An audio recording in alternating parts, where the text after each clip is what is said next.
आज जो हम कहानी पढ़ने जा रहे हैं उस कहानी का नाम है परिंदों वाला। परिंदों मतलब पक्षी और परिंदों वाला मतलब जो पक्षियों को पालता है। यह एक प्रेरक कहानी है जिसमें हमें पर्यावरण से संबंधित हर प्राणी को स्वच्छंद रहने का हक है, यह प्रेरणा मिलती है।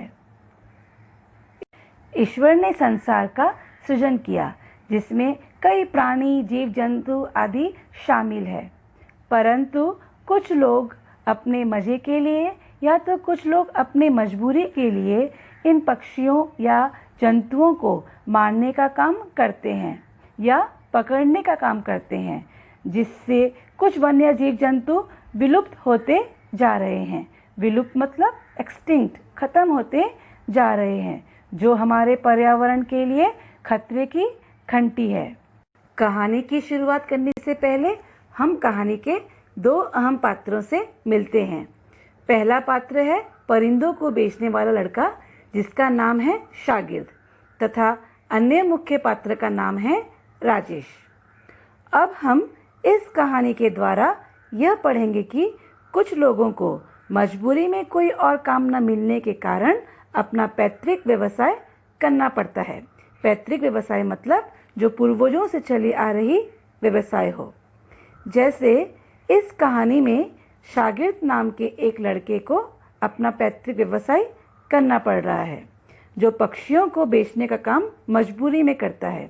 वह उन्हीं लोगों को अपने पक्षियों को बेचता है जो पक्षियों को घर में पालते हैं, परंतु उसे नौकरी का अच्छा अवसर मिलने पर वह तुरंत ही पक्षियों को पकड़ने तथा बेचने का व्यवसाय छोड़ने के लिए तैयार है।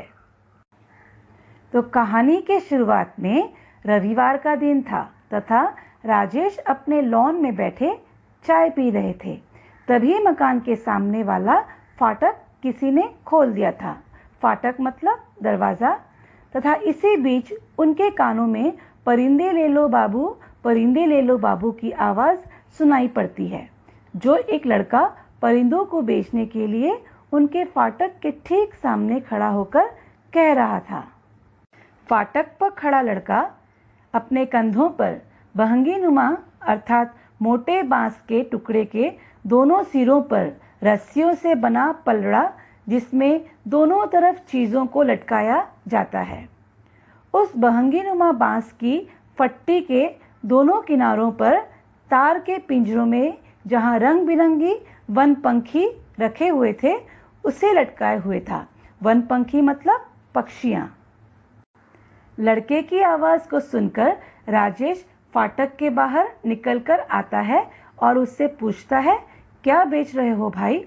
लड़का परिंदे बेचने की बात करता है, जिसे सुनकर राजेश थोड़ा अचरज यानी आश्चर्य होता है तथा वह लड़के से पूछता है कि वह कौन कौन से परिंदों को बेच रहा है। लड़का उत्तर में बुलबुल, ललमुनिया, मैना, तोता, पपीहा, नीलकंठ आदि पक्षियों का एक ही सांस में नाम बोल देता है। फिर राजेश लड़के से पूछता है, क्या लोग इन्हें खाते हैं? लड़का कहता है कि वह खाने वाले पक्षियों की बिक्री नहीं करता है, सिर्फ पालने वाले परिंदे ही बेचता है।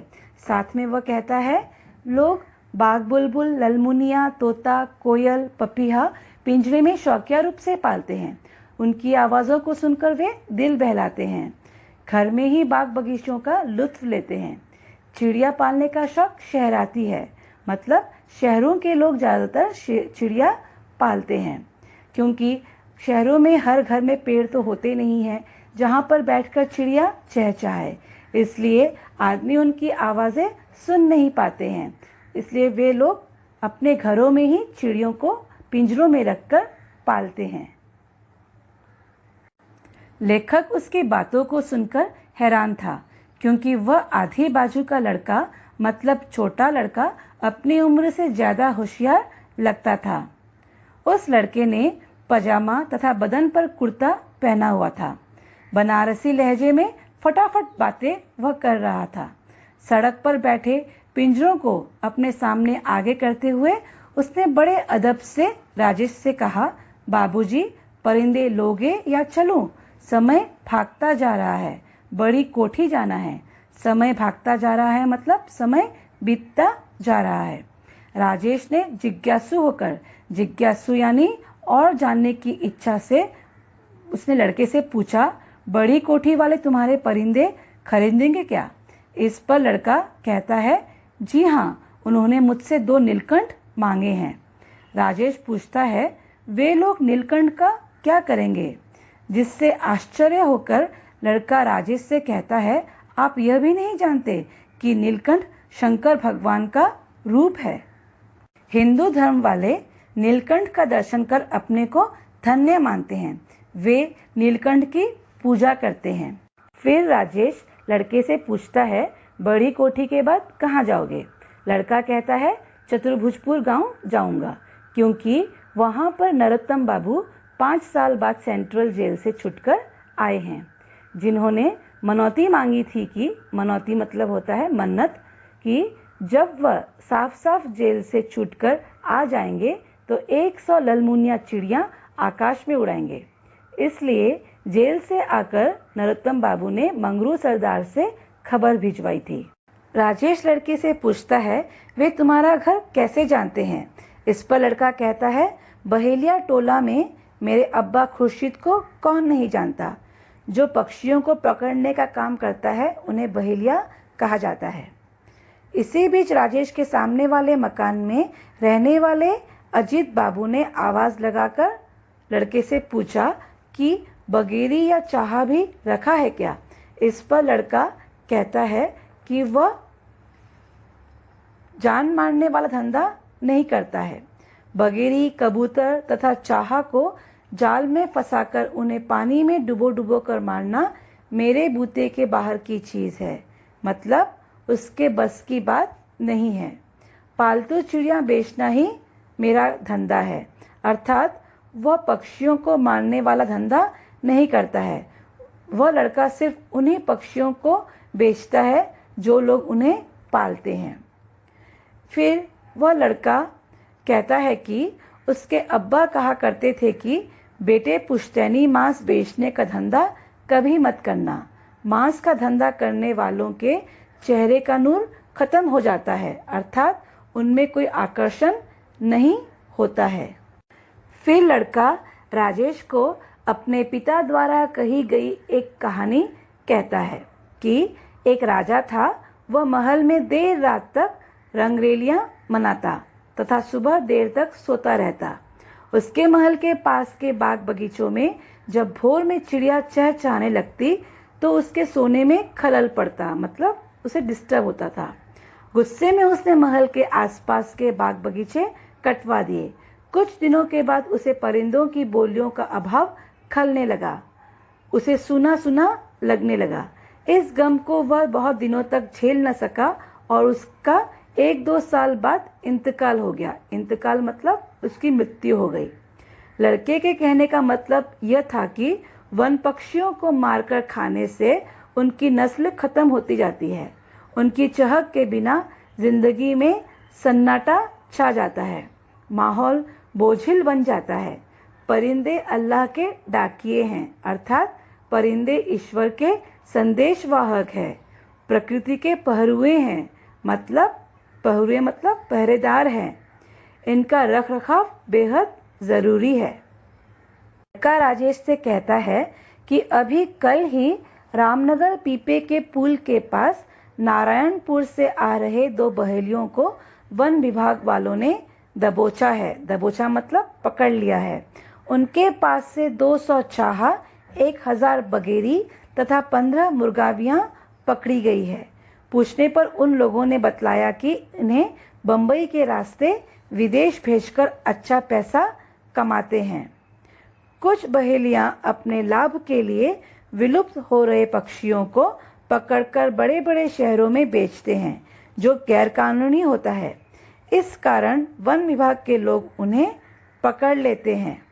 फिर राजेश लड़के से गंभीरता से पूछता है, तुम्हारा भी धंधा रियाज का है? रियाज मतलब मेहनत का है। लड़का राजेश से कहता है, हाँ बाबूजी, मशक्कत तो किसी भी धंधे में उठानी पड़ती है, मशक्कत मतलब कष्ट।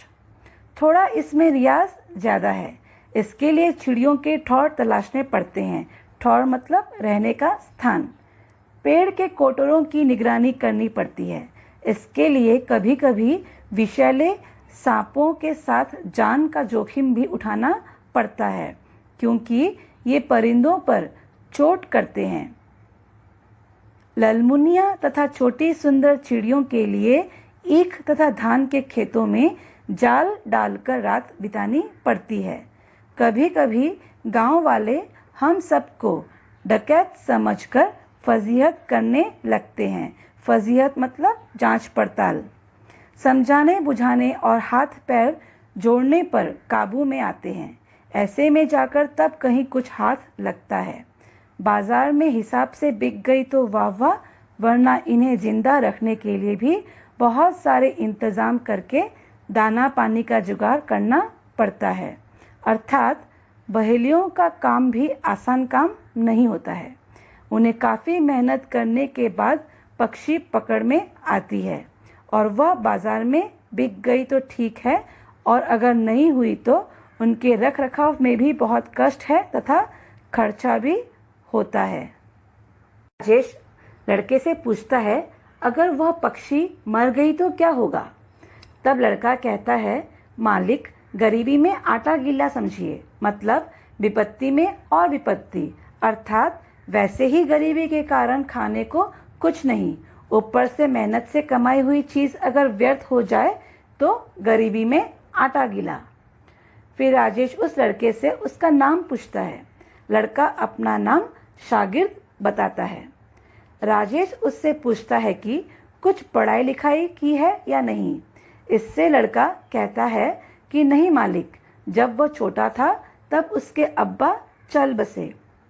माँ ने बीड़ी बनाकर पत्तों के दोने बनाकर उनकी परवरिश की। बड़ा हुआ तो पुश्तैनी धंधा करने लगा।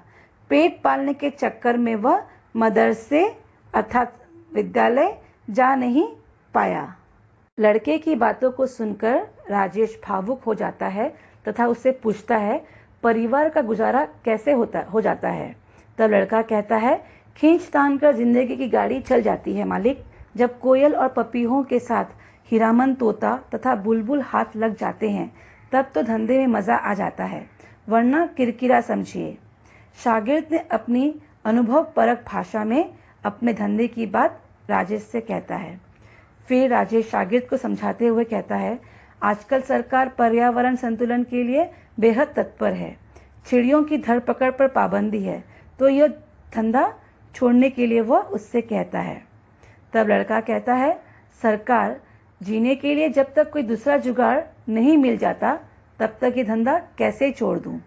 तब राजेश मुस्कुराते हुए उससे कहता है, तुम्हारी नौकरी बनारसी साड़ी वाले के यहाँ लगवा दूं तो? उनकी सेवा शुश्रूषा करनी पड़ेगी। 2000 तक मासिक वेतन मिलेगा, अर्थात 2000 तक हर महीने रुपए मिलेंगे। इससे लड़का खुश हो जाता है तथा राजेश के प्रति आभार प्रकट करता है। तब राजेश लड़के को 10 तारीख को 10 बजे मिलने के लिए कहता है, जिसे लड़का सहर्ष मान जाता है।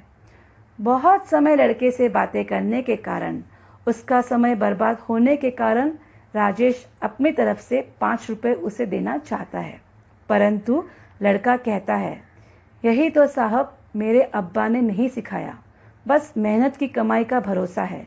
सलाम, चलता हूँ, 10 तारीख को मिलूंगा। जिससे लड़के के आत्मसम्मानी होने का पता चलता है। अतः ऐसे गरीब लोग जो मजबूरी में पर्यावरण को बिगाड़ने का काम करते हैं, पहले उनके रोजगार तथा आर्थिक हालात को संभालने के काम पर विचार करना चाहिए, जिससे वे लोग यह काम करना छोड़ देंगे और हमारे पर्यावरण का संतुलन भी नहीं बिगड़ेगा। तथा इस पाठ का जीवन मूल्य परक बात यह है कि संसार में सभी प्राणियों को स्वच्छंद रहने का हक है।